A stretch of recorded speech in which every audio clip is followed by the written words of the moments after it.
Good afternoon. I'm Janet Ciccone, and I'm with the College of Education and Human Ecology. So I have a question for all of you, since I'm from the college. How many of you are from EHE? Okay, and you're all absolutely welcome, but I'd just like to know who's with EHE, because in EHE, I'm in the Office of Advancement, and part of advancement is alumni communications, alumni relations, stewardship, and fundraising. So private foundations fall in the category of fundraising, and that means that gifts or grants that come from foundations go through the OSU Foundation. So even if a few of them are managed through the Office of Sponsored Programs, they're still counted through the foundation. And that's important because your dean has a fundraising goal every year. And your dean will thank you if you bring in a grant from a foundation and it contributes to the fundraising goal. So that's a terrific thing. So I'm hearing a lot of similar themes today, and I'm going to touch on some of the same themes, but from the lens of the private foundation. One of the things that foundations appreciate is having a concerted voice from a university. So rather than getting a proposal from here and a proposal from there and a proposal from multiple different places, they like to know that a university is aware of who's applying and assisting those people so that those asks are made in a manner that interests them the most.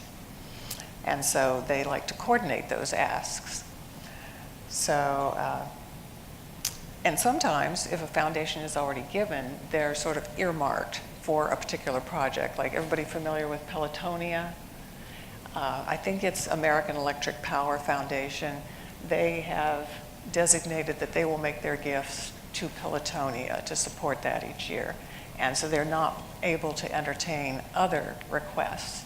So people will come to us and they'll say, "Oh, why don't you apply to American Electric Power?" I was like, "Well, no, yeah, they are local, and yeah, they're probably interested in what our college is doing, but they are already giving to Pelotonia." So I'm inviting the people in EHE to let me know when you're interested in applying to a foundation, because I can look that up for you. I can find out what the giving history is for that foundation, whether they have given to Ohio State before or whether they've never been approached at all, and assist you in figuring out if they're a good bet. So, let's see. Everybody has very ably covered some of the places to look, so I won't go over those again, but one of the things that you can do is you'll often hear about foundations in your everyday life. Like if you're watching WOSU TV, you'll hear them talking about a foundation, and you'll think, "Oh, would that be right for me? I think I'll go look." It's lots of fun to go to foundation websites and look up their interests, and I find myself sucked into that for many hours. But here's another question for all of you. Do all of you get the email funding opportunities from either Kim, because you're in EHE, or from Jeff, because you're at the university? Who gets those? If you don't currently get those, I urge you to sign up, because they do look specifically for opportunities that are right for the university. And they do particularly look for, as Kim mentioned and Jeff have mentioned, graduate student opportunities. And I see things in there all the time that I shoot to different faculty and say, "Would you be interested in this? What about this?" So that's a great resource. So another reason I invite you to contact me if you see a foundation and you're thinking about applying is because one of the first things we do in EHE is we put in a plan with the OSU Foundation that you're going to apply. If nobody else has applied and it's wide open as an opportunity for you, that kind of earmarks it for you. And no one else can jump in ahead of you and ask unless they're willing to entertain multiple opportunities. So please do let me know, and I'll give my contact information at the end.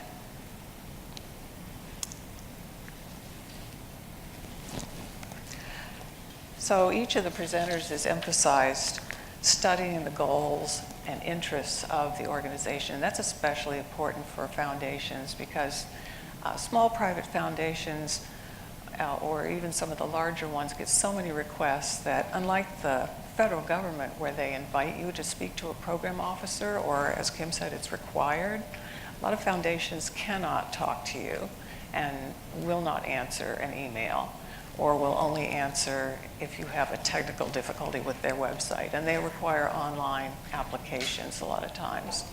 So if you find a likely looking foundation and you're researching it, sometimes the information is kind of sketchy. It might just say they're interested in health and human services. It might just say they're interested in environment. But I'll say more about that in a minute. Other times they'll have a lot of information. They'll have blogs and articles about who they've funded. They'll have articles by some of their grantees.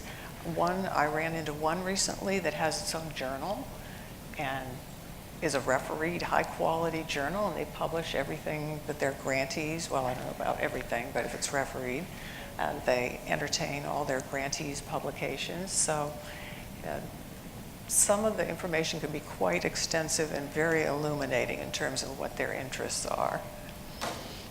Some will not say that they limit their funding area, geographic area. Others will be very specific. They'll say, we just fund in Colorado, we just fund in Connecticut. So that's a very important thing to look for. And of course, the issue of do they support the target audience that your work is addressing? So these are all questions that you want to answer if possible.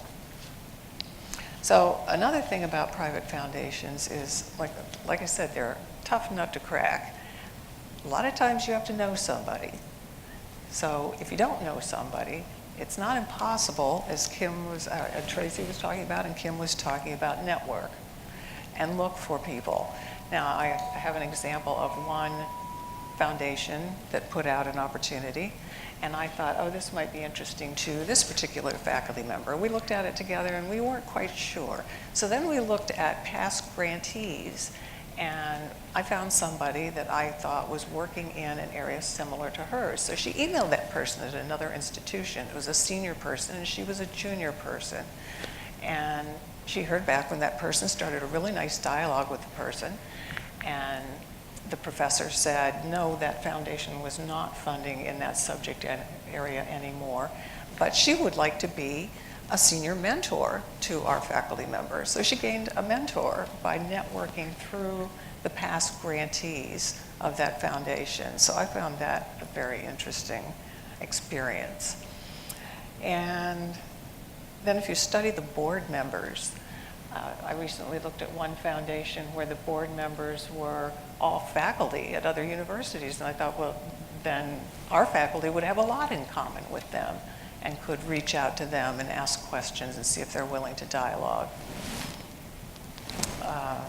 Let's see, in another case, there was a graduate student who was interested in applying to a particular foundation, and his faculty member had come from another university.